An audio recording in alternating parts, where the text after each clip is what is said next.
Welcome to the Focus in Pix tutorial.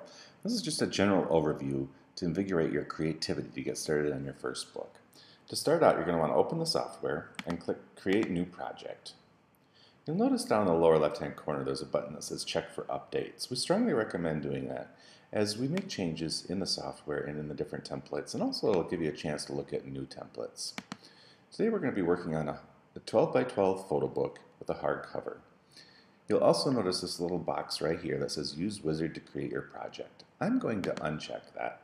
It's great if you're someone that just wants the photos to flow and you're not really picky which order they're in or things like that. I'm a little bit more fussy and I like to take my time with it, so I'm going to uncheck that for now. Click Next. It's going to ask me for a name, and we're going to call it Water Gardening 101. I like to water garden, so I've got quite a few pictures of waterfalls and water lilies and things like that. So here we are in our first book. It's opened up to the cover, and to get started over here, this is your picture column, and this is where you're going to want to bring in your pictures. I'm on the desktop here. We'll just bring in these pictures. As you can see, they're going to flow in. There's a thumbnail slider. This lets you choose how big you want the pictures down below. You can also up here look at categorize. If you want to, if you're working with a lot of photos, you might want to do some categorizing and things like that. Or you can do some sorting. One of the ones I find very useful is to sort by picture usage. That way, if you've used a picture, it's going to drop it to the bottom, and then you'll know which ones you've used and which ones you haven't. Once you've got your pictures in, you can just drag and drop, and this will add it to your picture book.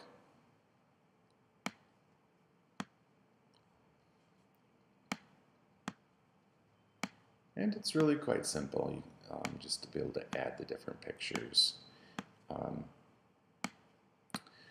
You'll notice there's this light blue one that's got some double click to edit, so some text, so you can do some text things too. I really don't have any text for the back of my book, so down below there's these tabs: page styles, masks, background frames, and scrapbooking. I'm not going to get into a lot of that for right now, but the page styles you'll really want to pay attention to if you want to change it. So I've already added my pictures, but now I've changed it. I've got rid of the text box. I've got 3 more spots for pictures. So let's see, we'll just come back over here, add some more pictures to fill up our cover. Now, you don't have to stick with what's there. Let's say I've got this layout. I want a little bit more of a curve to it. This little button right here will let you simply change this, the orientation of the picture, so you can rotate it if you want. You can make it a little bit smaller. This red line is where they're actually going to cut it off. So you want to make sure that you're at least a 1/4 inch away from that red line at all times, just for a safety gap. You can also work with text. Water gardening, oops. Let's make sure we have our spelling 101. And the orange is just a little bit bright for a book about water gardening, so I'm going to switch that to white.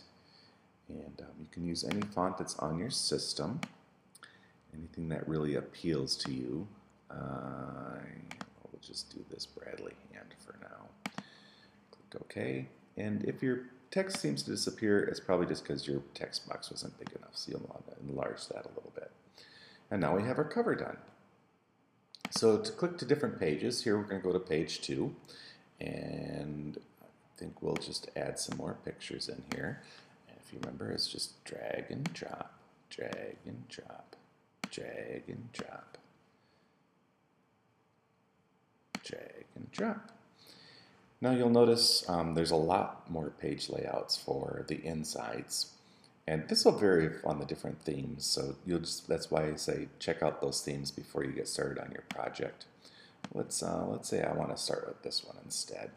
Now, I really didn't intend for that water lily to be up on top, so I'm going to click and hold on the one that I want to be on top, and then simply drag it over, and it's going to switch the 2 pictures for me. And I think we want to zoom in a little bit, so we're going to click here, just drag that little white spot down there. Make sure we get what we want in the waterfall. And I think we'll do the same here. It's to focus in on that water lily just a little bit more. and we're on our way to creating pictures. Now, this button here, if you want to add text, we'll add a text box. And you can just double click and you can make your changes in there. But actually, I don't think I want it in here, so I'm going to get rid of that. You can also add different picture boxes, text boxes. There's insert shape. If you want to do like a circle or a square, or you want some lines, you can do different things like that. We'll cover that in a detailed tutorial a little bit later. This one here is autoflow of the pictures again. So let's say I've got these pictures where I want. I just want to finish up. It's going to go and ask if you want it by picture order or picture orientation. I'm going to choose picture orientation because I don't want any of my pictures to be sideways in a text box. And as you can see, it's going through and laying out your different photos.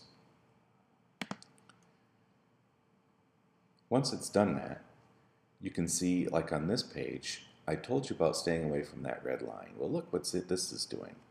When we are producing a book, anything that's outside of that red line is going to be cut. But when you bring it that close to the red line, you need to pull it past that red line because we need some safety. Just so every now and then it goes just a little bit one way or the other. So we always like to leave at least a good 1/8 to 1/4 inch in that area. Once you've got your book and you're happy with it, click this button here, it's going to take you to a preview screen, and this is really good to do before you buy your book. It's going to give you a better idea of what it's going to look like. So you've got your red line, that's where they're going to cut things off. So if you're up to 1/8 of an inch to that line, you want to be careful on your pictures. Simply page through your book. Things are looking good. When you get done, click this X button. It's going to exit the preview and you're back to your book. And you can go to your cart right here to check out. Click on that. It's going to look at different things. Now I didn't finish my book, so it's telling me I've got some empty picture boxes. But you get the general idea of how to create it. Once you've gone past this, you're going to want to log in, create an account, and order your book. I hope you've enjoyed your first tutorial on Focus in Pix. Enjoy. Have fun.